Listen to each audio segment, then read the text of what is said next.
topic for this video is many eyes. And like the titles of so many of my other videos, I see that they're not really clear, but that's because I'm trying to describe big concepts that don't fit into titles well. And so as you go along in the video, you'll understand, and that's true of the many other videos that have topics that seem like they have strange names to them. But in any case, we're talking about instances in the Bible where objects are described as having either a particular number of eyes, but more commonly, they have more eyes than they should for any normal thing. So that'll make more sense, as I said, when we go along here. So in only a few places, the Bible uses eyes to indicate something different, and not just physical seeing, not just optical vision, but to indicate, and not a spiritual vision either, but to indicate a characteristic of a person. And again, some of these things will not make sense yet, but they will later on. So in these few places in the Bible describes either having too many eyes or the number of eyes is important to what it's trying to communicate, or sometimes both. It's talking about both those aspects of there are too many eyes and the eyes have a specific number that means something. And these eyes, when they're used this way, are symbolic descriptions of something else. They aren't talking about real physical eyes or even real physical seeing. They indicate someone who can see or perceive would be a better word here, who can perceive beyond what others can see. And so someone like a prophet or a seer would be described this way as a person who has many eyes because he sees beyond and into things that other people can't see. I hope that'll make some sense that way. So eyes are used this way in just a very few places, and they're all in prophecy places. And we'll see those examples here because there aren't that many of them. But we will see an odd pattern here. There are only 3 books that have these kind of references to eyes, 3 books out of the Bible. And each of these books has 2 references. And so when you see that, boy, you think 3, number of God, that has to mean something, and 2 in each one of them, that seems like it has to mean something. If it means something, I have no idea what it means. It's an odd pattern. It's not a real strong pattern because it's only 3 of them. If there had been 7 books that had references to eyes like this, and each one had 2, then it would really seem more solid. But here it's just kind of, maybe it is, maybe it isn't. I don't know. But it sure does pop out at you and sits here looking at me, and I wonder if there's more to this that I'm not seeing. seeing. So the first instance of this comes from Ezekiel's angels. If you remember, Ezekiel describes in 2 different places, 2 different chapters, in fact, this ride, this vehicle that God travels around in, and these angels that are traveling around with him. And describing that, he's describing spiritual things, and he's using physical descriptions so that we can kind of understand them.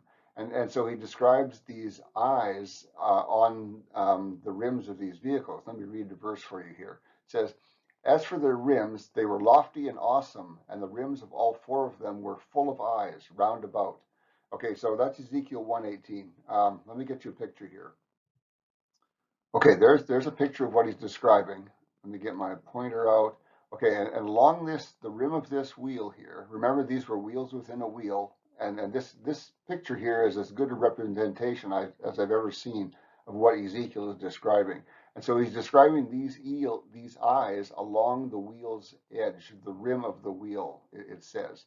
And so that's what he's talking about, these things. And he also talks about, later we'll see, eyes on their wings and eyes all over their bodies. And so we'll move on here. The first verse I read already, the second verse is, "Their whole body, their backs, their hands, their wings, and the wheels were full of eyes all around, the wheels belonging to all 4 of them." So these wheels are part of the angels. This is, again, prophecy using symbolism to describe characteristics. And so these wheels within wheels are describing the what would we say, characteristics of the angels or abilities of the angels, something like that would make sense. And so what we see in Ezekiel is he describes this vehicle with these angels as being able to move forward and backward and left and right, but it couldn't make any moves in any other directions. That was the limit of it. And that's tied to these wheels within wheels. They can only turn in one direction here, or they can turn in one direction here. So and so these wheels are describing the characteristic abilities of the angels that are the ones who motivate God's ride around the universe. So we're talking physical descriptions of spiritual beings. So an angel could appear to be anything he wanted to be, and this is not a description of the angel physically, but of the spiritual characteristics of the angel. So, okay, I hope that makes some sense. It's a bit off topic here, so I'm not going to go into it in any depth. But in any case, these wheels within wheels and the angel's wings and all the rest of them are covered with eyes, and the idea behind that is that they have the ability to perceive what is beyond the normal ability to perceive. They see much more than others would see. The next place we see this is in Daniel's horn. Daniel describes a beast with horns and one horn that comes up in the middle of them. And this horn has eyes. And so first we see that in Daniel 7:8. And it says, "While I was contemplating the horns, behold, another horn, a little one, came up among them. And three of the first horns were pulled out by the roots before it. And behold, this horn possessed eyes like the eyes of a man, and a mouth uttering great boasts." So we'll stop there. We won't go into the next verse quite yet. So eyes like the eyes of a man is an odd statement. Why would you describe the eyes of something if they were just like ordinary eyes of a man? It doesn't in this case say large numbers of eyes. It doesn't say the horn has eyes all over. It just says it has eyes like the eyes of a man.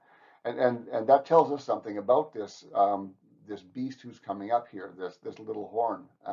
It says he has eyes like the eyes of a man, so that would indicate he has the ability to see nothing more than an ordinary man. He has no special, he doesn't have bunches of eyes, so he doesn't see beyond what is the normal perception of a man. And so what it's telling us here is that this person is going to claim to be a prophet, but he is no prophet. He has no insight like that. He has no ability to do that. And so he's going to claim it, but it won't be part of his characteristic. And that goes along well with the other description that this horn is given here. It has a mouth that utters great boasts. So that's telling us that this is going to be a very boastful person making all sorts of claims. And part of that is a claim to be a prophet. But it says here with these eyes like the eyes of an ordinary man, he just doesn't have any special insight. He just makes this claim. So we see this described again in Daniel 7:20, and I'll read that one, although it's somewhat redundant. "And the meaning of the 10 horns that were on its head, and the other horn which came up, and before which 3 of them fell, namely that horn which had eyes and a mouth uttering great boasts, and which was larger in appearance than its associates." So again, pretty much duplication of that idea that this horn has eyes. And as the first set of verses said, they're just ordinary eyes like any other man. And the last case that we see here comes from Zechariah's stone. And Zechariah describes the menorah, and he describes a stone. And this stone is said to have eyes on it, 7 eyes on it. And that is telling us something too. And Zechariah will actually go ahead later on and explain some of what that means. So we'll read this from Zechariah 3:9. "For behold, the stone that I have set before Joshua, on one stone are 7 eyes. Behold, I will engrave an inscription on it, declares the Lord of hosts, and I will remove the iniquity of that land in one day." So what it's telling us is that this stone, this is prophecy, so the stone is representing someone, and you don't need to think too much about it, and the next set of verses is going to explain it. And so what this stone is representing. So go on to the next set of verses. "For who has despised the day of small things? But these 7 eyes will be glad when they see the plumb line in the hand of Zerubbabel. These are the eyes of the Lord, which range to and fro throughout the earth." So the stone is Jesus, and these eyes, these spiritual eyes, are what lets him see throughout the whole world. So these spiritual eyes allow him to understand everything that's going on.